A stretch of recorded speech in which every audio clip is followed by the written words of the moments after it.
because of Arjun's egotism, then Arjun will perish. People imagine this to mean that someone is tying a red handkerchief around his throat in a knot and saying that if you do not do this, then you'll die.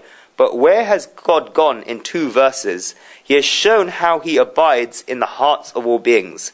God is therefore saying that one should not think that they're doing this. In reality, the Supreme Soul is doing this.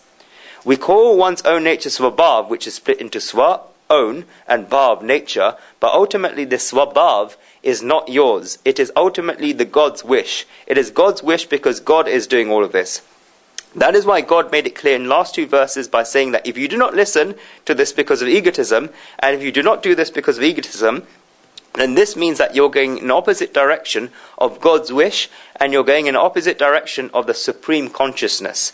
How then will you be able to last? You'll be not able to last if you do this. If a whole car is running and there is one screw that has a certain function, but that screw says that no, I won't do this, I will only do this, then the whole car begins going bumpily, and then for a while the person will bear it thinking that I'll make it straight later, but then he realizes that he'll not be able to do this, and therefore he takes the screw out, throws it away, and puts another screw there. This is because what value has a screw got in such a big machine? In the same way, this machine of the whole universe is running, and you have a role in it that is allocated to you. You should play it in a nice way and with happiness, and you attain these. The world will attain peace, and the Supreme Soul and everyone will get bliss. But if you say that, no, I will not do this, always show your egotism and look at things in the wrong way, then God has compassion, and it is God's grace that he will run this machine for a while. But if you keep doing the same thing, then you are not inevitable. You will be taken out and put it on the side. God is able to create 10 others like you. This is because you do not run the whole world, and therefore you cannot stop the whole world. This is a simple and straightforward thing.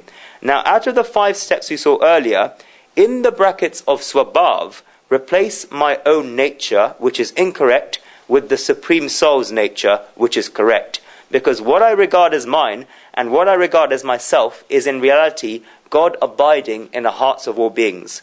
God is sitting there.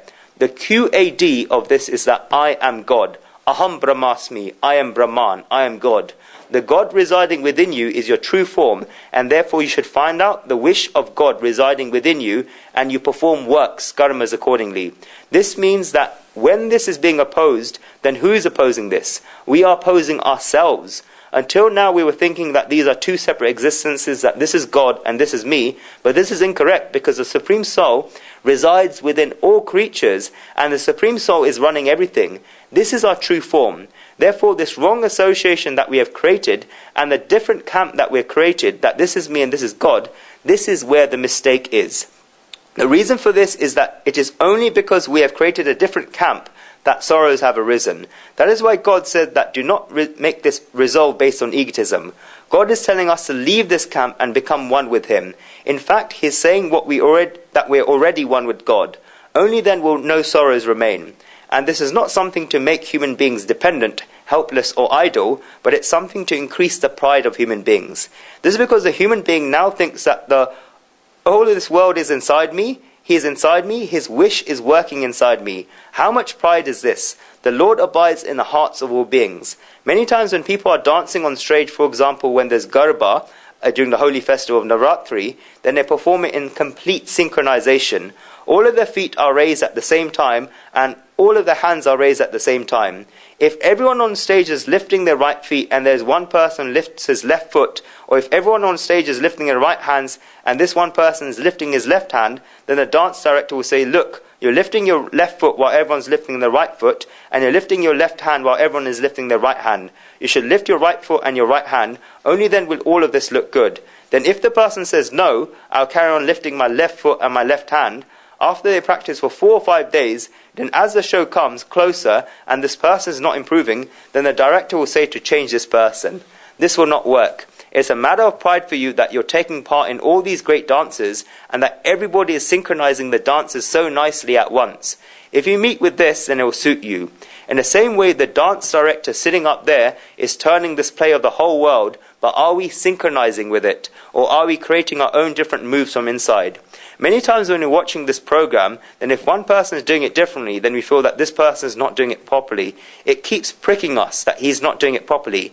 It pricks us. In the same way, if we go into the material world and do not perform the right karma, then it pricks the view of the material world that this person is not doing it properly. I like this verse very much. Ishvara sarva bhutanam hridasya Arjuna tishtati brahmayan sarva bhutani yantra rudrani maya. The Lord abides in the hearts of all beings, Arjuna, causing them to turn around by his power as if they were mounted onto a machine. Just as much as I get bliss when I chant the 17th verse of the 15th chapter, as I'm about to say, I get as much bliss in chanting this verse. Mamaivansho jiva loke, jiva bhuta sanatana. A fragment or fraction of my own self becomes a living soul, eternal in the world of life. The Lord is inside me. Now continuing from this verse, Shri Krishna says the next verse.